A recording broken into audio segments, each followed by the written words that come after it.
Hey guys, I'm David DeMuzio.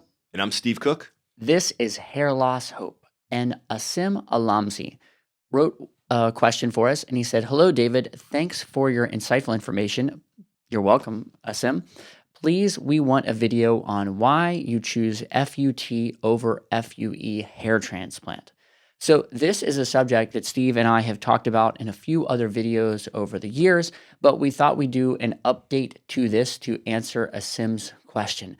So his question is, why choose FUT, which is also known as strip surgery, where they take a strip from the back of your head in the core donor area, over FUE surgery, which is follicular unit extraction, which is where they take the follicular units or grafts individually as little dots that they poke out of the back of your head. So why would you possibly choose FUT, which is this horrific surgery that is going to leave you with a permanent linear scar in the back of your head? Why would you ever choose that over the FUE surgery, which is so dainty and delicious and delectable? I don't know. I'm running out of adjectives for FUE. So I've had both surgeries done. I've had FUT, which is a strip where they cut a piece of your head out and dissect the grafts, and I've had FUE, which is that little poked one. So, and actually I've had a couple of each of those sort of. So I've had a bit of experience with both, and I'm going to let Steve kind of answer this question, but definitely I think that there are upsides to both of them. Now, most people say don't do FUT, just choose FUE, because FUE has come a long way in the last probably 5 to 10 years. You know, people have gotten a lot better at it, and there have been a lot of various advancements in FUE. And so it's definitely the more popular surgery. So why would anyone choose FUT, Steve? Great question. And it's a great subject that we talk about a lot. And thank you for asking. The FUT procedure, when I explain it to patients, always seems like it's my favorite. I'm biased and I want you to do FUT. And I'm trying to actually sell you FUT. That's what it sounds like to me. So here we go. There's no question about it that by today's standard, with the doctors and the experience that they have, that the FUT procedure is still the gold standard in the industry. The problem is it's not as sexy as the FUE procedure. It's not as sexy to present. It's not as sexy to sell. It's harder to sell. And I'm talking a sales perspective here because you are looking to purchase or buy a procedure. So why would anybody waste your time or waste their time when they could just sell you something easy? The truth is that the FUT procedure is the better procedure if you want the very best hair taken from the very best area in the back of your head. Now, forget about the scar. Forget about what David just said about it being more of a surgical procedure. Think about it this way. If you're going to build a house and you're going to lay a foundation, you're going to take every penny you've ever made and you're going to borrow money and you want the very best cement to lay that foundation. You don't want to build that house on shoddy cement where the house can fall down. So you're going to spend whatever it takes to get the best raw material. In the FUT procedure, when you take the strip out of the back, everybody hates that word strip because yes, you're going to have a linear scar. In everyone's head, on everyone's head, meaning Eastern European people like me, Middle Eastern people, African American people, Spanish people, whatever your background is, whatever your heritage is, everybody's hair is different. But head for head, hair for hair, the very best hair on the back of your head is in that center core. So if you take away how we take it out, if you want the best raw material in order to put into the front of your scalp or on the top of your head, it is going to be the FUT procedure. There's no question about it. So when Steve says center core, if you're not familiar what that means, it's here in the back of your head. So Steve, do you want to kind of show? So if you're looking at the back of my head.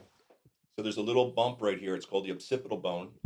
And when you go out behind each ear, that zone right there, about 2.5 to 3 inches, is the very best hair on the back of your head that is very rarely affected by the DHT that could make the bottom hairs kind of raise up and thin. And then, of course, the crown, which can dip down and thin. So you've seen where that is on me, my center core. Now, you've also, I'm sure, seen lots of old guys that are balding.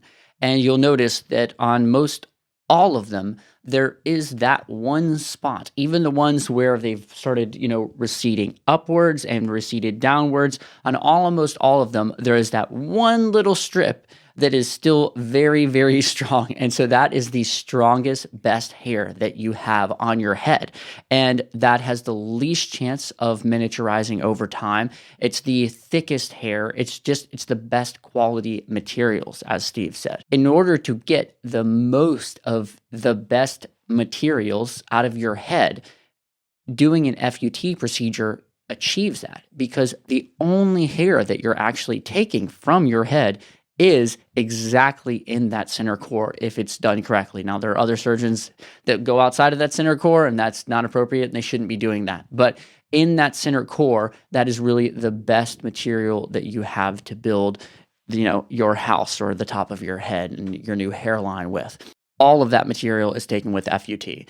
With FUE, there's just no way to get all of the hair necessary and all of that same amount of grafts and only take from the center core. And if you did, it'd actually look much, much worse than the FUT procedure, because you would literally have to just completely harvest. So again, Steve, can you kind of show the back of my head? So imagine we were going to take only FUE grafts from the center core. You would have to just so much hair from the back of my head in that area that it would look horrible, look completely moth-eaten, and much worse than one strip that is then sewed back together and virtually disappears, as long as you wear your hair with a little bit of length.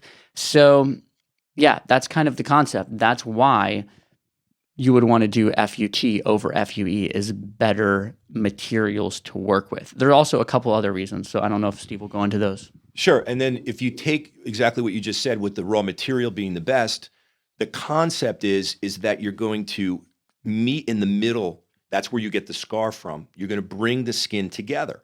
So if you think about it, I don't know if this is a good example, but maybe if you have a carpet in the middle of your living room that's actually kind of flexible, and you need a strip of carpet. You need to use it for some walkway in the back. And you literally cut out about a foot of that carpet, but you're able to stretch that carpet together and sew it. You don't really see the difference. It stretches back. So the skin on the back of your head comes together. So the entire back of your head, other than that tiny little scar, is completely intact with the thick hair meeting the thick hair. When you do FUE, you take hair out from everywhere.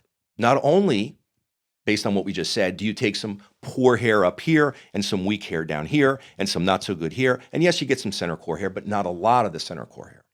So when you diffusely pull and you're taking out 2,500 grafts or 3,000 grafts, you're taking out all that hair all over, which is going to thin out the back of your donor zone.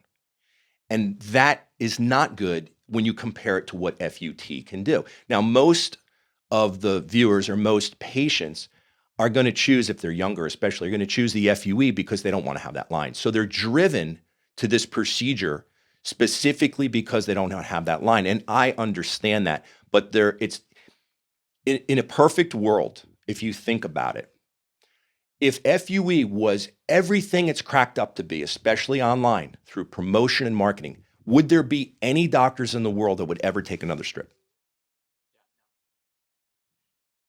So going back to that raw materials aspect, one of the things about FUE is the hair, as we talked about, the old guys that you've seen around that have started receding upwards and receding downwards, right?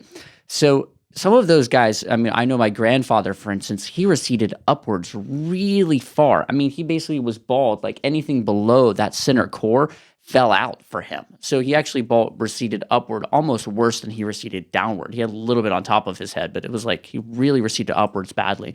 So if he'd had an FUE procedure, then all of those FUE grafts would have, in theory, fallen out, and they definitely would have been more susceptible to DHT and to falling out later, in life. Now, he could have taken finasteride and help to prevent that, but even with finasteride, though it does do a great job in oral minoxidil of keeping hair in on your head, there is no guarantee that it's going to keep. It's the closest thing to a guarantee, but you still want the best possible hair for it to sort of guarantee that it keeps. And even, I mean, as you go really further down on anybody, you're going to start getting into more wispy, finer hair, and so that's not going to take up the same amount of space on your head. It's just the actual hair, individual strands are not as dense, and so your hair transplant will not look as dense, potentially. So there are also some great benefits to FUE. We're not going to go into all those because that wasn't the question in this video, but there are some benefits to FUE as well. But all of those benefits that I can think of can actually be achieved post FUT. So they can be achieved after you've gotten an FUT transplant, such as, well, I'll just go into one.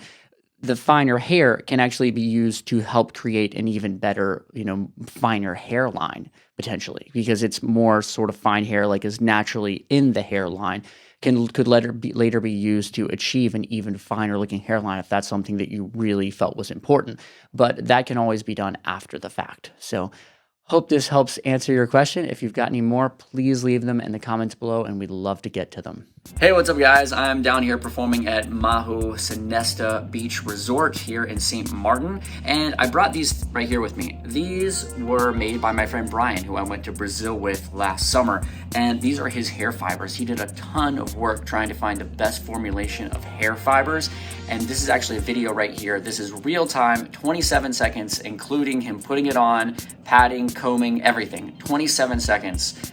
What these do for your hair. It's pretty incredible. So I brought these with me because I'm performing here, super bright lights. I want to feel my most confident from every single angle, no matter what lights are shining on me, and these do it for sure. My hair looks awesome when I use these. So I think this is one of the most underutilized things for guys with thinning or thin hair. You can use my code. My code is HOPE. So if you go to the link in the video description and use the code HOPE, you will get 25% off. That's my affiliate link. I'd love you to support Brian. Get something that you're definitely going to use and is going to improve your life. And yeah, HOPE 25% off. See ya.